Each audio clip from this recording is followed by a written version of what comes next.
எல்லோருக்கும் வணக்கம். நாம இந்த வீடியோல என்ன பார்க்க போறோம் அப்படின்னா, Kannur squad SI online test 3க்கான ஆன்சர் கீ தான் பார்க்க போறோம். ஸோ எல்லாருமே ஓரளவு டெஸ்ட் கொஞ்சம் நல்லா பண்றீங்க. கொஞ்சம் சாட்டிஸ்ஃபைடா இருக்கு. எல்லாமே ஸ்ட்ரகிள் ஆகுறது எதுன்னு பார்த்தீங்கன்னா, இங்கிலீஷ்லயும், கரண்ட் அஃபேர்ஸ்லயும் கொஞ்சம் ரொம்ப மார்க் கம்மியாகிட்டே இருக்கு. அதுக்கான ரீசன் என்னன்னு தெரியல. ஸோ நம்ம என்ன பண்ணலாம் அப்படின்னா, இங்கிலீஷ்க்கு மட்டும் தனியா ஒரு கிளாஸஸ் எடுக்கிற மாரி பிளான் பண்ணிட்டு இருக்கேன். இன்கேஸ் சப்போஸ் எனக்கு கொஞ்சம் டைம் கிடைச்சது அப்படின்னா, கண்டிப்பா உங்களுக்கு நான் அந்த கிளாஸ் எடுக்கிறேன். இல்ல அப்படின்னா, அதுக்கான ஒரு பிடிஎஃப் ரெடி பண்ணி தரேன்.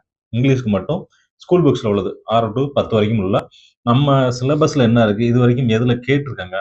அப்படின்ற மாரி கொஞ்சம் அனலைஸ் பண்ணி, அதில உள்ள பிடிஎஃப் மட்டும் உங்களுக்கு கலெக்ட் பண்ணி நான் ஒரு மெட்டீரியலாவே ரெடி பண்ணி தரேன். ஸோ இங்கிலீஷ பொறுத்தவரைக்கும் நீங்க ஃபீல் பண்ணாதீங்க. இங்கிலீஷ கண்டிப்பா 10க்கு 10 எடுக்க வைக்கிறதுக்கு என்னலாம் பண்ணலாமோ, அத சரியா பிளான் பண்ணி பண்ணிருவோம்.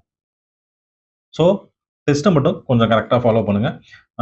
சைக்காலஜி அதிகமான இம்பார்ட்டன்ஸ் குடுங்க. தமிழும் பேரலலா படிங்க.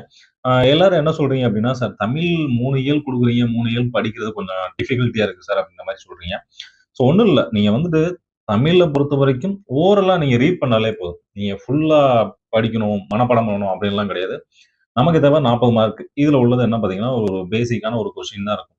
ஸோ ஓவராலா நீங்க 6 டூ 10 ரீட் பண்ணாலே போதும். நம்ம ஈஸியா 40 மார்க் எடுக்கிறது ஒரு பெரிய விஷயமாவே இருக்காது. அதே மாரி நமக்கு கேட்கிற அந்த 10 கொஸ்டினுமே ரொம்ப டஃப்பாலாம் இருக்காது. ரொம்ப சிம்பிளா தான் இருக்கும். பேசிக்ஸா தான் இருக்கும். ஸோ அதுலயும் ஸ்கோர் பண்றது அப்படின்றது ஒரு பெரிய விஷயமாவே இருக்காது. ஸோ படிக்கிறத கொஞ்சம் தெளிவா படிச்சிருங்க. ஸோ ஃபர்ஸ்ட் கொஸ்டின் என்ன குடுத்துருக்காங்க? இங்கிலாந்து நாட்டைச் சேர்ந்த வில்லியம் ஆஸ்பிடின் என்பவரால் முதலில் சிமெண்ட் கண்டுபிடிக்கப்பட்ட ஆண்டு எந்த வருஷம்? 1824ல கண்டுபிடிச்சிருப்பாரு. இவர் எங்க கண்டுபிடிச்சிருப்பாரு? போர்ட்லாண்ட். போர்ட்லாண்ட். ஸோ போர்ட்லாண்ட் அப்படின்ற இடத்துல கண்டுபிடிச்சதுனால இந்த சிமெண்ட்டுக்கு பேர் என்னது? Portland cement. போர்ட்லாண்ட் சிமெண்ட் அப்படின்னு இதுக்கு பேர். ஸோ இந்த சிமெண்ட்ல வேற என்னெல்லாம் அந்த புக்ல குடுத்திருந்தாங்க அப்படின்னா, என்ன குடுத்திருப்பாங்க? காரை அப்படின்னு ஒண்ணு குடுத்திருப்பாங்க. என்னது? காரை. அதுக்கப்புறம் கற்காரை, கற்காரை. இன்னொன்னு என்ன குடுத்திருப்பாங்க? வலு ஊட்டப்பட்ட காரை. வலுவூட்டப்பட்ட காரை அப்படின்னு சொல்லிட்டு ஒரு 3 இது குடுத்திருப்பாங்க. ஸோ இந்த காரை அப்படின்றது என்னது? காரை அப்படின்றது வேற ஒண்ணுமே கிடையாது. வெறும் சிமெண்ட் பிளஸ் மணல் பிளஸ் நீர். இது 3 சேர்ந்தா என்னது? காரை. இது கூடயே கற்காரை அப்படின்னா, இது கூட என்ன செஞ்சுக்கணும்? ஜல்லி சேர்த்துக்கணும். இதே இது வலுவூட்டப்பட்ட காரை அப்படின்னா, அது கூட என்ன செய்யணும்? என்ன சேர்த்துக்கலாம்? பிளஸ் கம்பி. அதாவது ஆ ஸ்டீல்ஸ் இது சேர்த்தா கற்கரை. ஸோ இத பத்தி அவ்வளோதான் அதில குடுத்துருந்தாங்க. ஸோ இத நம்ம தெரிஞ்சுக்கிட்டாலே மேக்ஸிமம் போதும். அவ்வளோதான் அந்த சிமெண்ட்ட பத்தி அவ்வளோதான் குடுத்துருந்தாங்க. அத கண்டிப்பா தெரிஞ்சு வச்சுக்கணும். நெக்ஸ்ட் கொஸ்டின் ஒரு ஸ்டேட்மென்ட். கூற்று மின்காந்த தொடர்வண்டிக்கு மிதக்கும் தொடர்வண்டி என்றும், பறக்கும் தொடர்வண்டி என்றும் அழைக்கப்படுது. இந்த கூற்று என்னது? சரிதான். ஏன்னா, அது எவ்வளோ இருக்கும்? கீழ இருந்து ஒரு 10 சென்டிமீட்டர் அல்லது 100 எம்.எம். அந்த டிஸ்டன்ஸ்ல மேல தூக்கி நிப்பாட்டியிருப்பாங்க. நெக்ஸ்ட் சக்கரம் போன்ற அசையும் பொருட்களோ, உராய்வு விசைகளோ கிடையாது. அதுவும் சரிதான். காந்தங்களின் ஈர்ப்பு மற்றும் விலக்கு விசைகளை கொண்டு அதிவேகமாக ஏற்படுது. கரெக்ட் தான். இந்த 2 ஸ்டேட்மென்ட்மே கரெக்ட் தான். அப்ப கூற்றும் காரணமும் சரி, காரணம் கூற்றை விலகுகிறது அப்படின்றது தான் சரியானது. இது எப்படி இருக்கும்? இது ட்ராக் அப்படின்னா, இதுல இருந்து ஒரு 10 சென்டிமீட்டர் இருக்கும். இதுல இருந்து ஒரு 10 சென்டிமீட்டர் இருக்கும். இதுல நார்த் போல் இருக்குன்னா, இதுலயும் நார்த் போல். இதுல நார்த் இருக்குன்னா, இந்த சைடும் 2 பக்கமும் நார்த் போல் தான் இருக்கும். ஸோ 2ம் என்ன செய்யும்? நம்ம நார்த்தும் என்ன செஞ்சிரும்? ஒண்ணே ஒண்ணு விளக்க ஆரம்பிச்சுரும். என்ன செய்யும்? 2மே இணையாது. நார்த், சவுத் அப்படின்னா ஈர்க்கும். அதாவது சேம் டைரக்ஷன் அப்படின்னா, ஒன்றை ஒன்று என்ன செய்யும்? விளக்கும். ஆப்போசிட் டைரக்ஷன் அப்படின்னா, ஒன்றை ஒன்றை இணைக்கும் அப்படின்னு சொல்லுவோம்.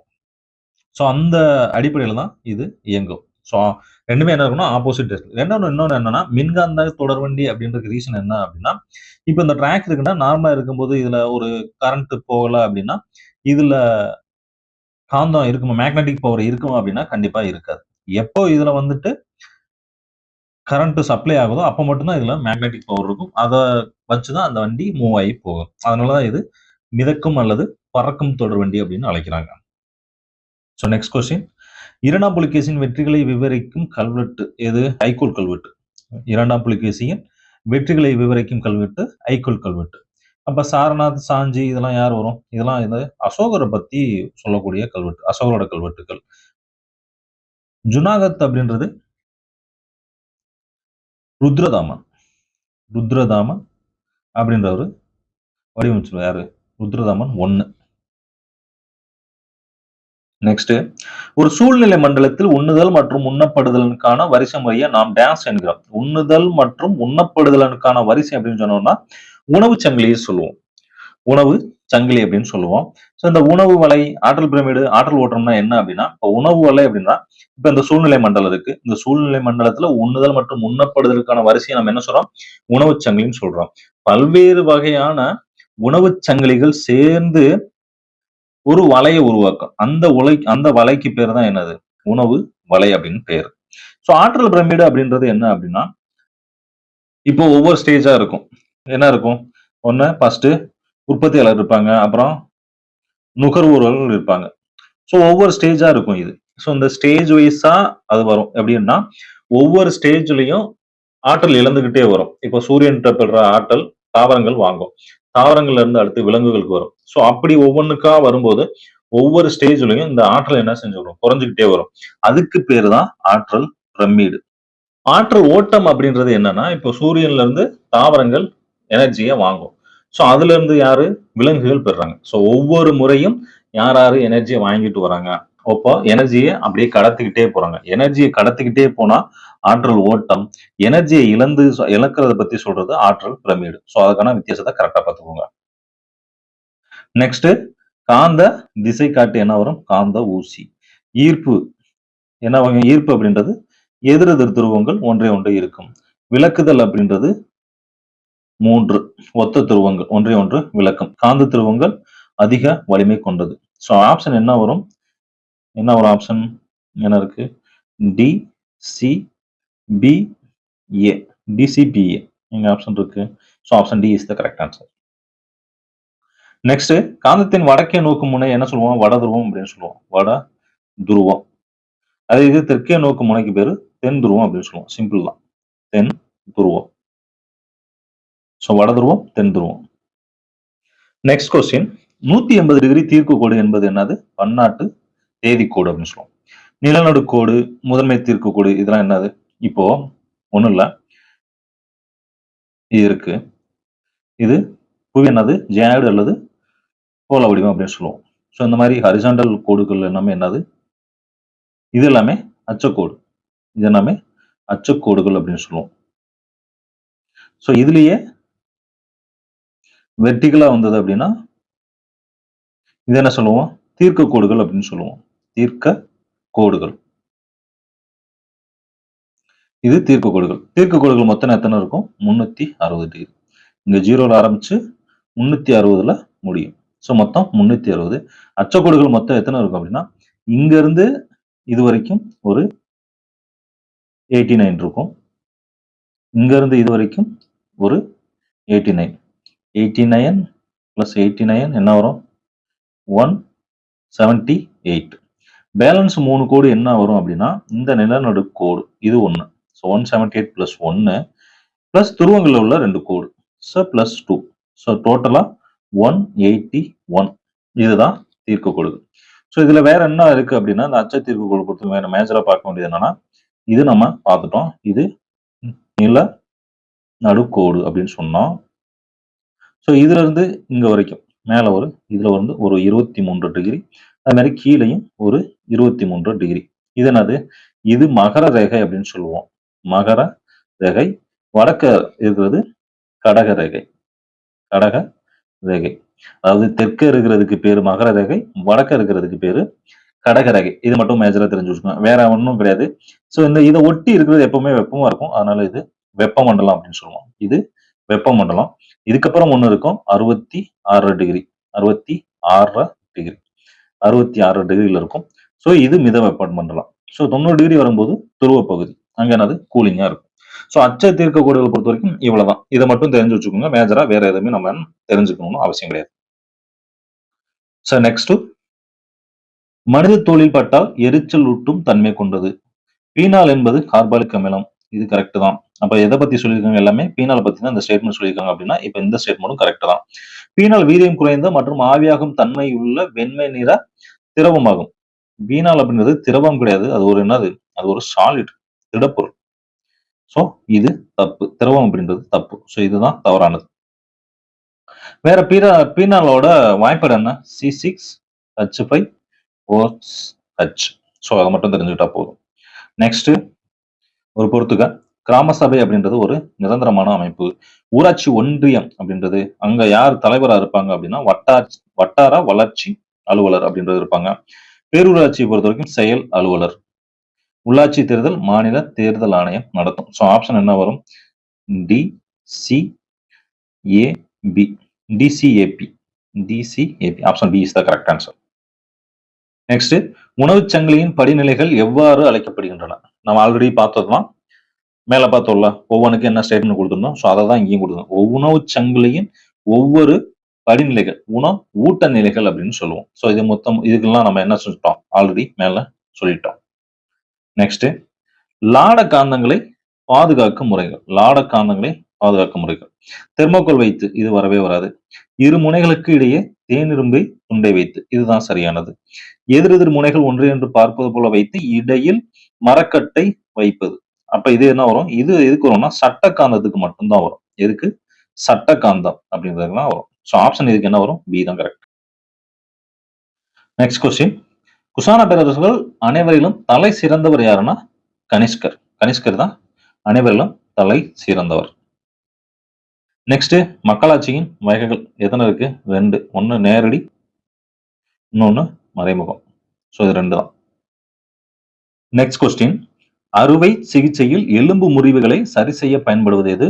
பாரிஸ் சாந்து. பாரிஸ் சாந்து. இதோட வாய்ப்பாடு என்ன? CaSO4 1/2 H2O. அப்ப ஜிப்சத்துக்கு என்ன வரும் அப்படின்னா CaSO4 2 H2O. இதோட பேர் என்ன அப்படின்னா கால்சியம் சல்பேட் என்ன போட்டிருக்கோம்? அரை போட்டிருக்கோம். அப்ப ஹெமி ஹைட்ரேட். இதே இது ஜிப்சத்துக்கு என்ன வரும்னா டைஹைட்ரேட். பீனால் நம்ம ஆல்ரெடி பார்த்தோம்.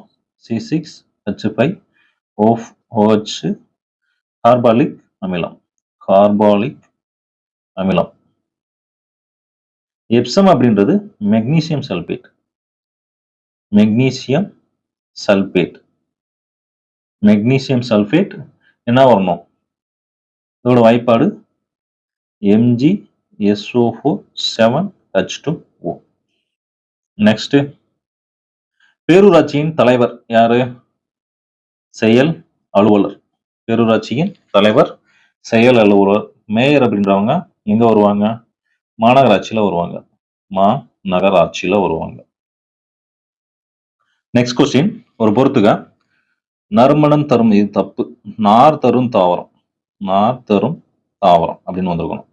ஸோ நார் தரும் தாவரம் என்ன வரும்? சணல். வன்கட்டை அப்படின்றது தேக்கு 2. வேம்பு அப்படின்றது ஒரு கிருமி நாசினி 3. ஏலக்காய் நறுமண பொருள். ஸோ 4. அப்ப என்ன வந்திருக்கணும்? CDAB. CDAP. Option C is the correct answer. Next 17வது கொஸ்டின். காந்தங்கள் காந்த தன்மையை இழப்பதற்கான காரணங்களுள் தவறான ஒன்றை தேர்ந்தெடு. தவறானதை கேட்டிருக்காங்க. காந்தங்கள் சுத்தியலால் தட்டும் பொழுது ஆமா கண்டிப்பா இழக்கும். கைபேசி, குறுந்தகடு, கணினி போன்றவற்றின் அருகில் வைக்கும் பொழுது அதுவும் சரிதான். வெப்பப்படுத்தும் பொழுது காந்தத்தன்மையை இழந்துரும். ஸோ எல்லாமே சரிதான். தவறானது எதுவும் இருக்கான்னா எதுவுமே கிடையாது. அப்ப option D is the correct answer. September 15 உலக மக்களாட்சி தினமாக ஐநா அறிவித்த ஆண்டு 2007. நெக்ஸ்ட் அச்சக்கோடுகளின் எண்ணிக்கை ஆல்ரெடி நம்ம இப்பதான் பார்த்தோம். 181. மின்காந்த தொடர்வண்டிகள் தண்டவாளத்திலிருந்து டேஸ் உயரத்தில் அந்தரத்தில் நிறுத்தப்படணும். இது ஆல்ரெடி நம்ம பார்த்தோம். 10 சென்டிமீட்டர் அல்லது 100 mm. அவசரப்பட்டு 10 சென்டிமீட்டர் இல்ல 100 mm அப்படின்னு மார்க் பண்ணிடக்கூடாது. Next question. ஆத்திப்பூ மாலையை சூடிய மன்னர்கள் யாருன்னா சோழர்கள். அப்ப பாண்டியர்கள் என்ன வருவாங்க? வேப்பம்பூ. வேப்பம்பூ. சேரர்கள் பனைம்பூ. Next question. நீர்நிலைகள் கடலை சந்திக்கும் ஈர நிலங்களுக்கு முகத்துவாரம் என்று பெயர். இது சரிதான். சில தனித்தன்மையான தாவரம் மற்றும் விலங்கு வகைகளுக்கு உறைவிடமாக முகத்துவாரம் அமைது. இதுவும் சரிதான். சோ கூற்று 1 மற்றும் கூற்று 2 சரி. Option B. நெக்ஸ்ட் கடைசி மௌரிய அரசரை கொன்றவர் யாருன்னா புஷ்யமித்திரர். இவர் யாரு? சுங்க வம்சத்தை தோற்றுவிச்சவர். யாரு? சுங்க வம்சத்தை தோற்றுவிச்சவர். சுங்க வம்சம். இவர் யாரை கொண்டிருப்பார் அப்படின்னா பிருகத்ரதா. பிருகத்ரதாவை கொன்னுட்டு சுங்க வம்சத்தை புஷ்யமித்திர தோற்றுவிச்சிருப்பாரு. இந்த புஷ்யமித்திரோட மயன் தான் யாரு? அக்னிமித்திரர். புஷ்யமித்திர மயன் தான் அக்னிமித்திரர். அக்னிமித்திர பத்தி யாரு? காளிதாசன் ஒரு நூல் எழுதியிருப்பார். என்னது? மால விகானி மித்ரா. அது அந்த கதையோட நாயகன் யாருன்னா இந்த அக்னிமித்திரர் தான். வாசுதேவர் யாருன்னா சுங்க வம்சத்தோட கடைசி அரசரான தேவபூதி. தேவபூதியை கொன்னு கங்க வம்சத்தை தோற்றுவிச்சுப்பார். வாசுதேவ கன்கர். நாராயணர் அப்படின்றவர் கன்கர் வம்சத்துல வரக்கூடிய ஒரு ஆள் தான். நெக்ஸ்ட், தாவரங்களில் இலைத்துளைகள் வழியாக நீரானது ஆவியாக வெளியேறுவதை என்ன சொல்றோம் நம்ம? நீராவி போக்கு அப்படின்னு சொல்றோம். என்ன சொல்றோம்? நீராவி போக்கு. ஆவி சுருங்குதல் அப்படின்றது வேறு, ஆவி ஆதல் வேறு, ஒளி சேர்க்கை அப்படின்றது வேறு. நெக்ஸ்ட், பாறை குடவரை கோவிலை செதுக்கும் முறையிலிருந்து கற்களை கொண்டு கட்டுமான கோவில்களை கட்டும் மாற்றம் ஏற்பட்டதை பல்லவர்களை உணர்த்துகிறது. Definitely correct. இந்த ஸ்டேட்மெண்ட் கரெக்ட் தான். காஞ்சிபுரத்தில் உள்ள கைலாசநாதர் கோவில் பல்லவர்களின் கலை மற்றும் கட்டட கலைக்கு சிறந்த எடுத்துக்காட்டாகும். இதுவும் சரிதான். கைலாசநாதர் யாரு? நரசிம்மன் அல்லது ராஜசிம்மன். சோ ரெண்டுமே சரிதான். Option D. நெக்ஸ்ட், தாவர எண்ணெய் அல்லது விலங்கு கொழுப்பினை டேஸ் கரைசலுடன் சேர்த்து குளிர வைக்கும் பொழுது சோப்பு கிடைக்கிறது அப்படின்னா அடர் சோடியம் ஹைட்ராக்சைடு. இது என்னது? ஹார்டு. அதாவது ஹார்டுன்னா என்ன சொல்லுவோம்? உப்பு சப்புன்னு சொல்லுவோம்ல, அந்த மாதிரி உள்ளது. நம்ம குளிக்கிறோம்ல மென் சோப்பு, குளிக்கிறதுக்கு யூஸ் பண்றதுக்கு பேரு மென் சோப்பு அப்படின்னு சொல்லுவோம். அதுல மெக்னீசியம் இருக்கும். அதுல என்ன இருக்கும் அப்படின்னா மெக்னீசியம் ஹைட்ராக்சைடு இருக்கும். நெக்ஸ்ட், ஒவ்வொரு வருடமும் மார்ச் 22ஆம் தேதி கொண்டாடப்படும் தினம் என்ன கொண்டாடுவாங்க? நீர் தினம் கொண்டாடுவாங்க. இப்போ மத்ததெல்லாம் என்ன வரும்? வானிலை தினம் எப்போ? இப்படி வச்சுக்குவோம். இது 22 மார்ச் 22, இது மார்ச் 21, இது மார்ச் 23, இது மார்ச் 24. ஸோ உலக காடுகள் தினம் மார்ச் 21, வானிலை தினம் மார்ச் 23, காசநோய் தினம் மார்ச் 24. நெக்ஸ்ட், குப்த வம்சத்தை நிறுவியறாரு ஸ்ரீ குப்தர். இவங்கெல்லாம் முக்கியமானது. விஷ்ணுகுப்தர்னா கடைசி அரசர். நீர் பற்றாக்குறைக்கான முதன்மையான காரணம் என்ன? நீர் மாசுபடுதல். கரெக்ட். நிலத்தடி நீர் மட்டம் குறையுது. இதுவும் கரெக்ட். மக்கள் தொகை பெருக்கம். கரெக்ட். அப்ப எல்லாமே சரிதான். So option D. நெக்ஸ்ட், பனிப்படிவுகள் பனி ஆறுகள் எத்தனை சதவீதம் இருக்கு? 68.1. நிலத்தடி நீர் சதவீதம் 30.1%. கரெக்ட். மேற்பரப்பு நீர் அப்படின்றது 0.3%. 3க்கு 3. மற்ற நீர் ஆதாரங்கள் அப்படின்றது 0.9%. So ABCD direct answer option A. Already பார்த்தோம். புவியின் வடிவம் ஜியாய்டு வடிவம். நெக்ஸ்ட், 50 கிலோகிராம் யூரியாவில் உள்ள நைட்ரஜன் அளவு. 50 கிலோகிராம் எத்தனை இருக்கும்? 46% என்ன இருக்கும்? யூரியா இருக்கும். அப்ப 46 50 கிலோல 46% கண்டுபிடிச்சா என்னது ஆன்சர்? 23 ஆர் 46%. நெக்ஸ்ட், பல்லவர்களோட தலைநகரம் காஞ்சி. கீழே சாளுக்கியர்கள் எங்க வருவாங்க? வெங்கி. கீழே சாளுக்கியர்கள் வெங்கி. மேல சாளுக்கியர்கள் கல்யாணி. ராஷ்டிரகூடர்கள் மன்யக்கோட்டா. ஆப்ஷன் என்ன வரும்? C D A B. C D A B. So option D. Next, தலையாங்கனம் வென்ற பாண்டியன் அப்படின்னா பாண்டிய நெடுஞ்செல்லியன். பாண்டிய நெடுஞ்செல்லியன் ஏன் தலையாங்கனம் வென்ற பாண்டியன் அப்படின்னு சொல்றாங்க அப்படின்னா தலையாங்கனம் அப்படின்ற ஒரு இடத்துல 5 வேளிர்கள் சேர சோழ பாண்டியர்கள்லாம் வெற்றி பெற்றதுனால தலையாங்கனம் வென்ற பாண்டியன் அப்படின்னு சொல்லி அழைக்கப்படுகிறாங்க. கொற்கையின் தலைவன் அப்படின்னு யார் அழைக்கிறாங்கன்னா இந்த பாண்டியன் நெடுஞ்செழியன் தான். முதுகுடுமி பெருவழுதி அப்படின்றது யாருன்னா வேள்விகள் நடத்தியிருப்பார். வேள்விகள் அப்படின்றத நடத்தியிருப்பார். மக்களாட்சியின் பிறப்பிடம் கிரேக்கம். நல்லா தெரிஞ்ச கொஸ்டின் தான். நெக்ஸ்ட், முதன்மை உரங்களுக்கு தவறான ஒன்று என்னது என்பிகே தான் முதன்மை உரங்கள். அப்ப யூரியான்றது கிடையாது. ஸோ அது தவறு. நெக்ஸ்ட் எப்சம் என்பது மெக்னீசியம் சல்பேட் ஹைட்ரேட். இது சரிதான். விவசாயத்தில் தாவரங்கள் வளர்ச்சியை ஊக்குவிக்க மற்றும் தோல் நோய்களை சீரழிக்கும் கரும்புகளில் பயன்படுது. இதுவும் சரிதான். ஸோ கூற்று 1 மற்றும் 2 சரி அப்படின்றதான் சரியான விஷயம். வேற எதுக்கெல்லாம் இது பயன்படுது அப்படின்னா மருத்துவத்துறையில மன அழுத்தத்தை குறைக்க. மருத்துவ துறையில் மன அழுத்தத்தை குறைக்க.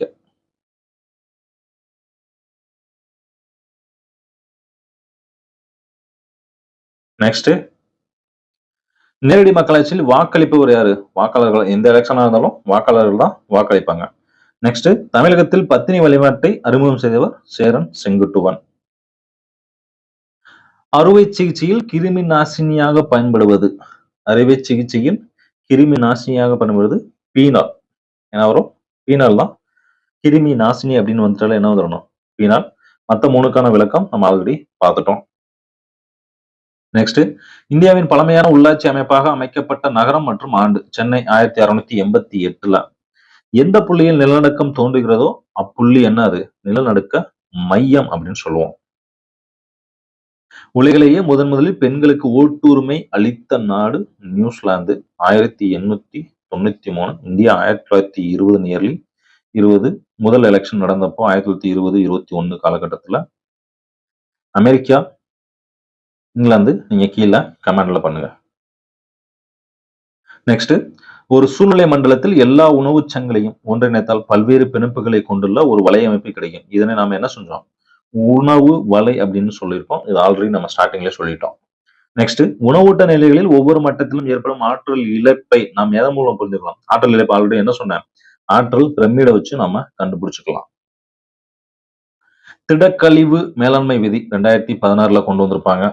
மாசுபாட்டின் 4 வகைகளில் பொருந்தாத ஒன்று காற்று மாசுபாடு, நில மாசுபாடு, நீர் மாசுபாடு. எல்லாமே சரிதான். அப்ப ஏதாச்சும் தவறானது இருக்கானா? எதுவுமே கிடையாது. பிரயாக மெய்கீர்த்தியை ஏற்றவர் யாரு? ஹரி சேனர். ஹரி சேனர் அப்படி பார்த்தோம். காளிதாசர் அப்படின்றது நிறைய நூல்கள் எழுதியிருப்பார். அதுல முக்கியமானது மாளவிகாணி மித்ரம். அமரசிங்கர் அகராதியில் ஆசிரியர். அகராதியில் ஆசிரியர். தன்வந்திரி அப்படின்றது ஒரு மருத்துவர். தன்வந்திரி மருத்துவர். நெக்ஸ்ட் ஒலி மாசுபாடு சுற்றுப்புறத்தை பாதிக்கின்றது. ஒலி மாசுபாடு சுற்றுப்புறத்தை பாதிக்கின்றது. அப்ப இங்க என்ன வரணும்? ஒலி வரக்கூடாது, ஒலி வந்திருக்கும். சோ இது தப்பு. ஒலி மாசுபாட்டினால் மனிதர்களுக்கு மன அழுத்தம், ரத்த அழுத்தம் போன்றவை ஏற்படுது. இதுவும் தப்பு. இங்க என்ன வந்திருக்கணும்? ஒலி வந்திருந்தா சரி. இதனால மன அழுத்தம், ரத்த அழுத்தம் போன்றவை ஏற்படுது. அப்ப 2 கூற்றுமே தவறு. Option C. நெக்ஸ்ட் உலக உணவு தினம் அக்டோபர் 16. செப்டம்பர் 16 அப்படின்றது ஓசோன் டே. ஓசோன் தினம். அக்டோபர் முதல் திங்கள் என்ன அப்படின்றத கீழே கமெண்ட் செக்ஷன்ல கமெண்ட் பண்ணிருங்க. நெக்ஸ்ட் சமஸ்கிருத மொழியின் 2வது இலக்கண அறிஞர் பதஞ்சலி. ஆல்ரெடி பார்த்தோம். மருத்துவர். இவரு சமஸ்கிருத கவிஞர். இவரு வானியல் அறிஞர். வானியல் அறிஞர். நெக்ஸ்ட் தேசிய ஊராட்சி தினம் ஏப்ரல் 24. நெக்ஸ்ட் தண்டு வகை உணவு தாவரங்களில் பொருந்தாத ஒன்றை தேர்ந்தெடு. கரும்பு, உருளைக்கிழங்கு, கருணைக்கிழங்கு எல்லாமே தண்டு தான். ஸோ எல்லாமே கறிதான். ஸோ அப்ப எதுவும் இல்லை அப்படின்றதான் சரியான ஆன்சர். கிருமி நாசினியாக தோல் நோய்களுக்கு மருந்தாக பயன்படுவது வேம்பு. கரெக்ட் தான். கிருமி நாசினி சிறிய காயம்பட்ட இடங்களில் தொற்று ஏற்படாமல் தடுக்க மஞ்சள் பயன்படுது. இதுவும் கரெக்ட் தான். அப்ப 2மே சரி. நெக்ஸ்ட் பல கிராம ஊராட்சிகள் ஒன்றிணைந்து அமைக்கப்படுகிறது. பல கிராம ஊராட்சிகள் ஒன்றிணைந்து டேஸ் அமைக்கப்படுகிறது அப்படின்னா ஊராட்சி ஒன்றியம். ஊராட்சி ஒன்றியம். நெக்ஸ்ட் நைட்ரஜனை மண்ணில் நிலைநிறுத்தி மண் வளத்தை அதிகரித்து விவசாயத்திற்கு உதவுபவைகள் சரியான ஒன்றை தேர்ந்தெடு. என்னென்ன வரும்? நீல பச்சை பசி, பாக்டீரியா, சூடாமோனோஸ் எல்லாமே தான் வரும். நெக்ஸ்ட் தேசம் ஆண்டு யுனெஸ்கோவின் உலக பாரம்பரிய சின்னங்கள் அட்டவணையில் மாமல்லபுரம் சேர்க்கப்பட்டது அப்படின்னா 1984. ஸோ 1983 என்ன வந்திருக்கும் அப்படின்னா தாஜ்மஹால் இருக்கும். தாஜ்மஹால். அதுக்கப்புறம் Agra board. Agra board. Agra board. வேற என்ன இருக்கும்? எல்லோரா குகை. எல்லோரா. எல்லோரா இதெல்லாமே 1983. 1990ல என்ன வரும் அப்படின்னா அசாம். அசாம்ல உள்ள மானஸ் பூங்கா. மானஸ் பூங்கா. அசாம் மானஸ் பூங்கா வந்து 1990. நெக்ஸ்ட், ஒரு நாளுக்கு எத்தனை நிமிடங்கள்? எல்லாத்தையும் பெருக்குனீங்கன்னா டைரக்டா ஆன்சர் 1440 நிமிடங்கள். Next question. மூட்டு முடக்கவாதம் என்பது எந்த வயதினருக்கு மூட்டு மற்றும் முழங்கால் பாதிப்பை ஏற்படுத்தும் ஒரு நோயாகும்? எந்த வயதினருக்கு? எல்லாருக்குமே தான் அது வரக்கூடியது. சோ இதுக்கான மருந்து என்னது? பாலக்கீரை. பாலக்கீரை அப்படின்றத யார் கண்டுபிடிச்சிருப்பாங்கன்னா சிடிஆர்ஐ அப்படின்ற அமைப்பு. சிடிஆர்ஐ அப்படின்றது என்னது அப்படின்னா CDRI central drug research institute. So abbreviation புக்ல இருக்கிற அப்ரிவேஷனை கொஞ்சம் படிச்சுக்கோங்க. கண்டிப்பா அது யூஸ்ஃபுல்லா இருக்கும். நெக்ஸ்ட் ஒரு பொறுத்துக்க. வெள்ளம் அப்படின்றது எப்போ வரும்? அதிக அளவு மழை பெஞ்சா வெள்ளம் வரும். மேற்பரப்பு நீர் ஏரிகள். சூரிய ஒளியினால ஆவியாதல் நடக்கும். ஸோ 3. மேகங்கள் நீராவி. 4. என்ன வரும்? D A B C. D A B C. So option B is the correct answer. Next, சந்திரகுப்தரால் நிறுவப்பட்ட ஒற்றை இரும்பு தூண் டேஸ் என்ற இடத்தில் உள்ளது. மெக்ரலி. மெக்ரலி. பிதாரே அப்படின்றது ஸ்கந்தகுப்தர். ஸ்கந்தகுப்தர் பத்தி சொல்லக்கூடியது. இது சந்திரகுப்தர். நெக்ஸ்ட், இந்தியா மற்றும் நேபாளத்தில் கொண்டாடப்படும் ஒரு முக்கிய இந்து பண்டிகை மகர சங்கராந்தி. நெக்ஸ்ட், பாண்டியர் ஆட்சிக்கு பின் ஆட்சிக்கு வந்தவங்க யாரு? களப்பிரர்கள் வந்திருப்பாங்க 3ஆம் நூற்றாண்டு. நெக்ஸ்ட், தென்கிழக்கு ஆசியாவில் டேசானால் ஆழிப்பேரலை எனும் சுனாமி தாக்கியது. 2004 டிசம்பர் 26. ஸோ இந்த 2004 டிசம்பர் 2004ல இன்னொன்று நடந்திருக்கும். இந்த கும்பகோணம் தீ விபத்து. கும்பகோணம் ஃபயர் அந்த குழந்தைகள் இறந்துப்பாங்களே. ஐ திங்க் ஜூலை 17 ஆர் 19 இந்த டேட் 2 டேட்டுக்குள்ள எக்ஸாக்டா தெரியல. ஸோ அது ஒரு முக்கியமானது. ஜூலை 17 என்னமோ நடந்திருக்கும். அந்த அந்த இன்சிடென்ட்டும் நடந்திருக்கும். Next question. புத்த சரிதம் என்னும் நூலை எழுதியவர் அஸ்வகோசர். இவங்களை பத்தி ஆல்ரெடி எல்லாமே நம்ம மேல பார்த்துட்டோம். நெக்ஸ்ட் 66வது கொஸ்டின். வறுமை ஒழிப்பு திட்டமான தீன் தயாள் அந்தியோதயா திட்டத்திற்கு என்னும் டான்ஸ் என்னும் செயலி உருவாக்கப்பட்டுள்ளது அப்படின்னா சாரதி அப்படின்ற ஒரு செயலி உருவாக்கியிருப்பாங்க. என்ன செயலி? சாரதி. நெக்ஸ்ட் 69வது பிலிம்பேர் விருது எங்க நடைபெற்றிருக்கும் அப்படின்னா குஜராத்ல நடைபெற்றிருக்கும். சிறந்த படம் 12th ஃபெயில். சிறந்த இயக்குனர் யாருன்னா வினோத் சோப்ரா. சிறந்த நடிகர் ரன்வீர் கபூர். ரன்வீர் கபூர். ஸோ 1 2 3 4 ஏபிசிடி அப்படியே இருக்கு. நெக்ஸ்ட், அறுவை சிகிச்சை செயல்முறை குறித்து விளக்கிய முதல் இந்தியர் யாரு? சுஷ்ருதர். முதல் இந்தியர் யாரு? சுஷ்ருதர். நெக்ஸ்ட், 75வது குடியரசு தின விழாவில் நடைபெற்ற அலங்கார ஊர்தி அணிவகுப்பு தரவரிசை பட்டியல் first place Odisha, second place Gujarat, third place Tamil Nadu. இந்த ஸ்டேட்மெண்ட் கரெக்ட் தான். கூற்று 2. மக்கள் கருத்து கணக்கு அடிப்படையில் ஃபர்ஸ்ட் குஜராத்தும், செகண்ட் உத்தரப்பிரதேசம், தேர்ட் ஆந்திரா. ஸோ இதுவும் சரிதான். ஸோ கூற்று 1 மற்றும் 2 சரி. நெக்ஸ்ட், தியாகிகள் தினம் ஜனவரி 30. ஜனவரி 30. தியாகிகள் எப்போ? ஜனவரி 30. நெக்ஸ்ட், அரசின் திட்டங்களை மக்களிடமும் மற்றும் மக்கள் குறையை போக்கும் திட்டமான உங்களை தேடி உங்கள் ஊரில் திட்டம் எந்த மாவட்டத்தை தவிர பிற மாவட்டங்கள் தொடங்கப்பட்டுள்ளது அப்படின்னா சென்னையில மட்டும் தொடங்கியிருக்க மாட்டாங்க. மற்ற எல்லா மாவட்டங்களும் தொடங்கியிருப்பாங்க. நெக்ஸ்ட், முதலாம் மகேந்திரவர்மன் சூட்டிக் கொண்ட பட்டங்கள் மத்த விலாசன் அவர் தான், விசித்திர சித்தன் அவர் தான், குணாபரன் அப்படிதான், சேத்தக்காரி அப்படின்னு ஒரு பேர் உண்டு. சேத்தக்காரி. இது எல்லாமே அவரோட தான். நெக்ஸ்ட், டேஸ் அவர்களின் இறந்த நாளை மத நல்லிணக்க தினமாக தமிழக அரசு அறிவித்துள்ளது அப்படின்னா காந்தி. யாரு? மகாத்மா காந்தி இறந்த நாளை மத நல்லிணக்க தினமாக தமிழக அரசு அறிவித்துள்ளது. Next question. இந்தியா இந்தியா உற்பத்தியில் இந்தியா டேஸ் உற்பத்தியில் முன்னணி வகிக்கின்றது அப்படின்னா மைக்கா. மைக்கா. நெக்ஸ்ட், இந்திய ராணுவம் செல்ஃபி பாயிண்டை எங்க தொடங்கியுள்ளது அப்படின்னா ஜம்மு காஷ்மீர்ல தொடங்கியிருக்காங்க. நெக்ஸ்ட் கொஸ்டின் என்ன கொடுத்திருக்காங்க?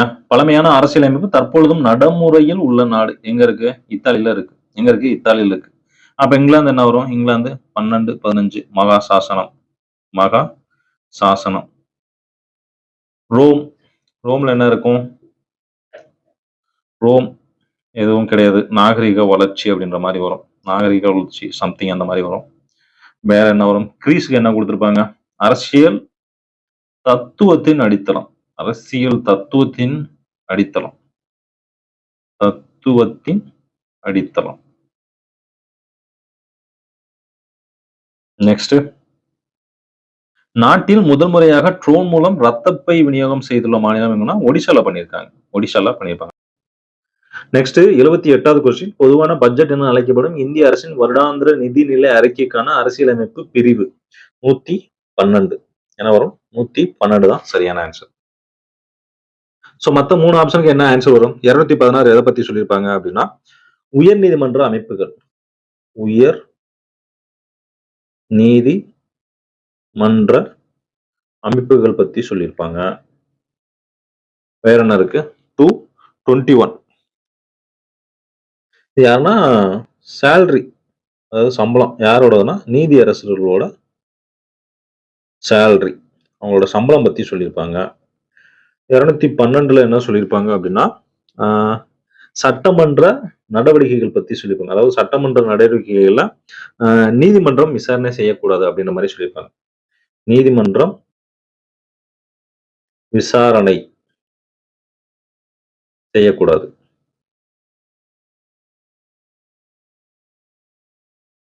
இதுல சட்டமன்ற நடவடிக்கைகள்ல நீதிமன்றம் விசாரணை செய்யக்கூடாது அப்படின்றது 212. நெக்ஸ்ட், கவி ராஜா என்னும் பட்டம் பெற்ற குப்த அரசர் யாரு? சமுத்திரகுப்தர். சமுத்திரகுப்தர். நிறைய பேர் இருக்கு இவருக்கு. யாருக்கு? 2ஆம் சந்திரகுப்தருக்கு. அது எல்லாமே நீங்க கமெண்ட் செக்ஷன்ல கமெண்ட் பண்ணுங்க. Last question. மீரகுல்லர், ஸ்கந்தகுப்தர், ஆரியப்பட்டர், வானியல் அறிஞர். ஸோ 2 சாதகவாத அப்படின்னு இடமட்டும் இடம் சொல்லும் வணிகர்கள். ஸோ 3 நாலந்தா பல்கலம் குமாரகுப்தர். ஸோ என்ன வரும்? C A D B. C A D B. C A D B. Option D is the answer. So இவ்வளவுதான் 80 கொஸ்டின்ஸ் இவ்வளவுதான். ஸோ சைக்காலஜி எல்லாமே மொத்தமா ஒரு 3 இதுக்கும் சேர்த்து கன்சாலிடேட் பண்ணி ஒரு வீடியோவாக போட்டுருவோம். மொத்தமாவே போட்டுருவோம். ஏன்னா தனித்தனியா நிறைய இருக்கு. சைக்காலஜி வந்துட்டு போட்டோம் அப்படின்னா 1 மணி நேரம் 1.5 மணி நேரம் அளவுக்கு அது வீடியோ எடுக்கிற மாதிரி இருக்கும். ஏன்னா டைரக்டா நான் பாட்டுக்கு எனக்கு தெரிஞ்ச ஆன்சர் மட்டும் சொல்லிட்டு போனா அது உங்களுக்கு புரியாது. சைக்காலஜியை பொறுத்த வரைக்கும் ஜிகேனால நம்ம வேகமா ஆன்சர் மட்டும் சொல்லிட்டு போயிடலாம். ஏன்னா நீங்க புக்ல இருக்கு அதை படிச்சுக்குவீங்க. சைக்காலஜியை பொறுத்த வரைக்கும் ஏதாச்சும் சின்ன டேர்ம்ஸ், சின்ன கண்டிஷன்ஸ் ஏதாச்சும் கொடுத்துருந்தாங்க அப்படின்னா அது சொன்னாதான் புரியும். ஸோ அதனாலதான் 3 டெஸ்ட்டுக்குள்ள சைக்காலஜி இன்னும் சொல்யூஷன் போடாம இருக்கேன். உங்களுக்கு சொல்யூஷன் பிடிஎஃபா கொடுத்துருக்கேன். நம்ம என்ன பண்ண போறோம் அப்படின்னா, இது இந்த 3க்கும் உள்ள ஒரு வீடியோ போட்டுருவோம். கண்டிப்பா வீடியோ போடுவோம். ஸோ அது கொஞ்சம் டைம் எடுக்கிறதுனால போட முடியாம இருக்கு. ஸோ கண்டிப்பா அது வீடியோ வரும். இந்த இப்போ நம்ம முடிச்ச டெஸ்ட் வரைக்கும் வீடியோ போட்டுருவோம். அதனாலதான் இந்த வீடியோ எடுத்துட்டு இருக்கேன். ரெகுலரா ஒரு கொஸ்டின் 2 கொஸ்டின் போட்டுட்டு இருக்கோம். ஸோ படிக்கிறத கொஞ்சம் நல்லா படிங்க. செப்டம்பர்ல நமக்கு எக்ஸாம். நல்ல டைம் கிடைக்குது. ஸோ ஸ்லோ ஆயிடாதீங்க. நிறைய காரணங்கள் சொல்லாதீங்க. என்ன பொறுத்த வரைக்கும் என்னன்னா, நம்ம படிச்சு வேலைக்கு போணும். நம்ம அதுக்காக தான் படிக்கிறோம். வேற எந்த காரணத்துக்காகவும் படிக்கல. நம்ம படிக்கிறதுக்கு ஒரு வேலைக்கு வேலைக்கு போணும். நம்ம ஃபேமிலி நல்லா க்ரோ அப் ஆகும். நம்ம குடும்பம் ரொம்ப கஷ்டப்படுற ஒரு சூழ்நிலையில இருக்கும். ஸோ நம்ம படிச்சு ஒரு நல்ல மேல் இடத்துக்கு போனோம் அப்படின்னா, நம்ம ஃபேமிலி செட்டில் ஆயிரும். நம்மள சுத்தி பார்த்திருக்கிற நம்ம சமூகமே ஒரு சில நேரத்துல என்ன செஞ்சுரும்? மேல வரும். அவன் படிச்சு வேலைக்கு போயிட்டான். நானும் படிச்சு வேலைக்கு போயிறேன் அப்படின்னு சொல்லிட்டு மேல வந்துரும். ஸோ அத படிக்கும்போது என்னன்னா காரணம் சொல்லக்கூடாது. நான் அங்க போயிட்டேன் சார், கல்யாணத்துக்கு போயிட்டேன் சார், காதுகுத்துக்கு போயிட்டேன் சார், டெத்துக்கு போயிட்டேன் சார். எந்த காரணமும் நமக்கு தேவையில்லைங்க. படிக்கும்போது படிக்கணும். டெஸ்ட் என்ன? நம்ம ரெகுலரா மொபைல் யூஸ் பண்ணிட்டே இருக்கோம். ஒரு 2 மணி நேரம் ஒரு ஒரு கல்யாணத்துக்கே போறோம் அப்படின்னா, நமக்கு ஒரு 2 மணி நேரம் டைம் கிடைக்கலையா? ஒரு டெஸ்ட் பிறகு ஒரு 2 மணி நேரம் நமக்கு டைம் கிடைக்காதா? இல்ல நான் வந்துட்டு ஒரு வாரமா கல்யாண வேலையே பார்த்துட்டு இருக்கேன் அப்படின்னு யாராச்சும் சொல்றீங்களா? ஸோ அந்த மாதிரிலாம் ரீசன்ஸ்லாம் எதுவுமே கிடையாது. படிக்கும் போதும் எக்காரணத்தை கொண்டும் காரணம் மட்டும் சொல்லாதீங்க. படிக்கிறத மட்டும் கான்சன்ட்ரேஷனா படிங்க. 3 மாசமா 4 மாசமா படிக்க போறோம். படிச்சுட்டு வேலை வாங்கி போயிட்டோம்னா அதுக்கப்புறம் படிக்கவா போறோம்? அதுக்கப்புறம் நீங்க ஒரு எஸ்எஃப்ஓ ஏதோ ஒரு ஆபீசர் ஆயிருவீங்க. ஆபீசர் ஆயிட்டீங்கன்னா அதுக்கப்புறம் நீங்க புக் எடுத்து படிக்க போறீங்களா? உங்களோட ஒர்க்க பாக்குறதுக்கே உங்களுக்கு டைம் இருக்காது. ஏன்னா அவ்வளவு பிஸி ஷெட்யூல். எஸ்ஐ வேலை அப்படின்னு நீங்க நினைக்கிறது சாதாரணமான ஒரு போஸ்டிங் கிடையாது. ரொம்ப பவர்ஃபுல்லான ஒரு போஸ்ட். ஒர்க் ப்ரெஷர் அவ்வளவு இருக்கும். அதை ஹேண்டில் பண்ற அளவுக்கு உங்களுக்கு ட்ரைனிங்ல பயங்கரமா ட்ரைனிங் பண்ணுவாங்க. ஸோ அதை பத்திலாம் நீங்க பிரச்சனையே இல்ல உங்களுக்கு. அதை பத்தி நீங்க கவலைப்படவும் தேவையில்ல. ஸோ இப்போதைக்கு நம்ம என்னன்னா நம்ம ஒரு எஸ்ஐ அப்படின்றத மனசுல மட்டும் ஆழமா பதிய வச்சுக்கோங்க. நம்ம ஒரு எஸ்ஐ அப்படின்றத மனசுல ஆழமா பதிய வச்சுக்கணும். அதனால அதை நோக்கி ஓடும்போது நம்மளோட காரணங்கள் சொல்ற அந்த காரணங்கள் நிறைய வந்துட்டு குறைஞ்சிரும். இனிமேல் காரணமே சொல்லக்கூடாது அப்படின்றது ஆட்டோமேட்டிக்காவே குறைஞ்சிரும். ஸோ டெஸ்ட்டை மட்டும் கொஞ்சம் ரெகுலரா ஃபாலோ பண்ணுங்க. உங்களோட ஸ்ட்ரகிள்ஸ், ப்ராப்ளம்ஸ் எல்லாமே எனக்கு தேவையில்லை. மேக்ஸிமம் அதை கேட்கறது இல்ல. ஸோ நீங்க சொல்றீங்க சார் அதனால டெஸ்ட் போடல சார், இதனால டெஸ்ட் போடல சார் அப்படின்னு. நம்மளோட ரூல்ஸே அதுதான். டெஸ்ட் நீ கரெக்டா ஃபாலோ பண்ணி தான் ஆகணும். உனக்கு ஆப்ஷனே கிடையாது. நீ டெஸ்ட் போட்டே ஆகணும். என்ன காரணமும் எனக்கு தேவையில்லை. உங்களுக்கு ஒரே ஒரு ஆப்ஷன்ஸ் மட்டும் கொடுத்துருக்கேன். என்னன்னா இப்ப ஞாயிற்றுக்கிழமை நடக்கிறது, நீங்க திங்கட்கிழமை எனக்கு மார்க் அப்டேட் பண்ணணும் அப்படின்னு சொல்லியிருந்தேன். நீங்க எனக்கு புதன்கிழமை அப்டேட் பண்ணா போதும். புதன்கிழமைக்குள்ள அப்டேட் பண்ணா உங்களுக்கு அடுத்த டெஸ்ட்டுக்கான கொஸ்டின் வரும். ஸோ நெக்ஸ்ட் டெஸ்ட்டுக்கு கரெக்ட்டா படிச்சிருங்க. Thank you.